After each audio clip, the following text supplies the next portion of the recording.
All right. Hello and welcome to the OCD and Anxiety Show. My name is Matt Cotty, and I'm the founder of Restored Minds and the creator of the AAA Response.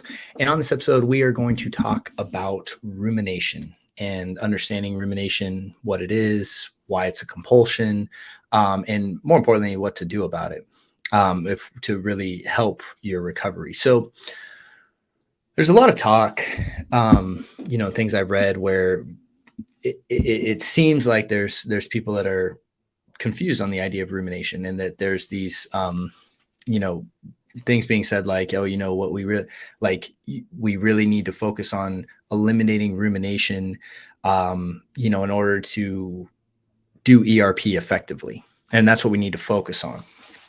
And at the end of the day, it's like that's always been the focus of ERP, right? And so for a lot of people, I don't think they really understood that rumination has always been a compulsion. It's always been a primary focus of removing as a compulsion in order to engage in what we call ERP, or exposure response prevention, to really break that loop, right?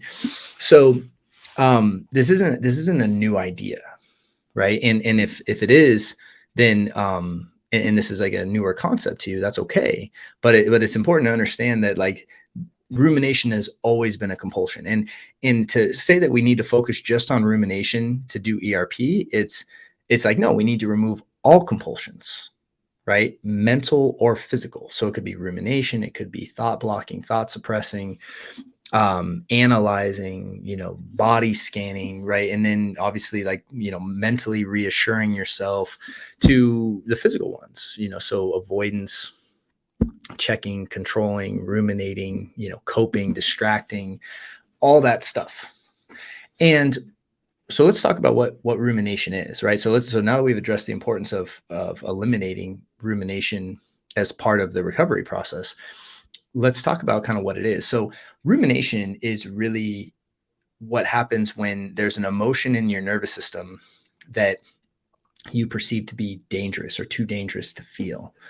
And so we go into our mind to escape it, to resolve it. And the problem is you're never going to be able to think through feeling and emotion. This is why rumination will never work. This is why you can think about something and think about something and think about something and think about something and really get nowhere with it, or really feel like you've just gotten nowhere and you could spend the whole day ruminating about it. Because rumination is a behavior you're engaging in to feel safe. And because you're engaging in a behavior to feel safe, it's already an indication that you feel in danger, right? So your fight or flight is activated, or your yellow nervous system, if you will. For those of you that like the stoplight analogy that I often reference. And rumination, again, once you understand that it's when you are ruminating, it's already an indication that you are in danger, that you feel in danger. And because there's nothing presently going on, then we go into the mind to try to solve that. The problem is the mind is not a good tool for getting us out of hypothetical threats, which is what OCD and anxiety all breeds in, right? Is these what if scenarios, past or futuristic ideas, so on and so forth. So at the end of the day, when we're talking about rumination, yes, it's absolutely something that needs to be eliminated, because the act of ruminating itself is validating that you're in danger. And it's also escaping the feeling. That's why what exposure response prevention is, right, is, again, exposing ourselves to the feeling that we're experiencing in our body, and then preventing ourselves from engaging in any compulsions or safety behaviors that are validating that we're in danger, right? So that's the entire idea. And we can't just say, hey, I need to remove this one compulsive behavior or this one safety behavior. I just need to remove rumination. It's like, no, we need to remove rumination. And like I said, any other mental behavior and any other physical behavior. That's the only way that we can actually engage in exposure and response prevention and get better. And what rumination is really an escapism, right? It's like I don't feel safe in my body and I go into my mind. And because of that, right, because you're going into your mind, it's validating that emotion really is dangerous, that you're not supposed to feel this, or you can't feel this, or whatever it is. What this work is about noticing when you're ruminating, and again, choosing to go into the body. So to like leave the mind, go into the body itself, and really feel through what it is that you're trying to avoid. Right. So all these feelings in there, usually, again, fear, guilt, shame, doubt, uncertainty, anger, panic, rage, all that stuff, all those, what feelings that we perceive to be dangerous, the work is actually moving into it, right? And feeling it in its entirety. That's what allows it to surface through the nervous system and pass.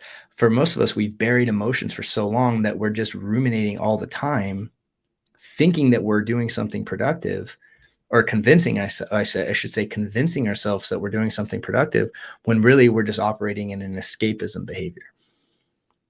That's what rumination is. So if you are ruminating, notice that, number one, that's already an indication that you're in fight or flight. Because if you wouldn't need to ruminate if you didn't feel like you were in danger, right? If you just felt calm, at peace, right, in the green, right, in the nervous system, and safe and social engagement, you wouldn't feel the need to ruminate. So the draw to ruminate is an indication that your nervous system's active. And that usually means that a lot of times there's feelings there that we actually need to feel through. So because you're going into the mind, you're already not focused in the right area, and you need to bring yourself back into your body and really feel through whatever's going on. And that's, really what we talk about with the AAA response into more depth and detail, right? Because obviously it's one thing to say that, and there's a lot of nuances on, like what that means to do that, right? So, you can always check out, again, we have some links right down in the notes, for some resources to get you started on the AAA response. And then we also have, again, our 12-week program that kind of walks you through, how to really get good at that. And actually, again, feeling through, the uncomfortable sensations in the body, and teaching your body and nervous system that it's actually not dangerous to feel emotions. It's not dangerous to feel any emotion. Right. And we don't want to validate that emotions are dangerous. And that's what we do with compulsive behaviors or safety behaviors. So bringing a sense of safety, not to get rid of the emotion, but safety in feeling emotion and in the whole spectrum of emotion. Right. Like that's the objective there. So anyways, hope that was helpful. And again, if you're looking for more resources, check out the notes. And we have some links for you there, as well as, go ahead and also, it would really help us if you would like and subscribe, as well as leave us a review over on iTunes or Spotify, because it just helps the algorithm of the show as well. So thank you so much for hanging out today. I hope this was helpful. And again, I think what we're going to do is kind of start a series on really talking about specific compulsions, starting to identify them and really help you see where they are in your life. Because a lot of times the main problem with compulsions, like rumination, is that we are not even aware that we're doing it. And so sometimes it's just the first step is just bringing that awareness to it that really helps that change. So thank you guys. And I wish you guys a great week as always. Talk soon. Hey there. Hope you enjoyed that recent video. We really would appreciate your support real quick if you could like and subscribe to our channel. And if you're looking for help with OCD and anxiety, please check out the links below or visit restoredminds.com, as we'd be happy to help you on your journey. Thanks so much.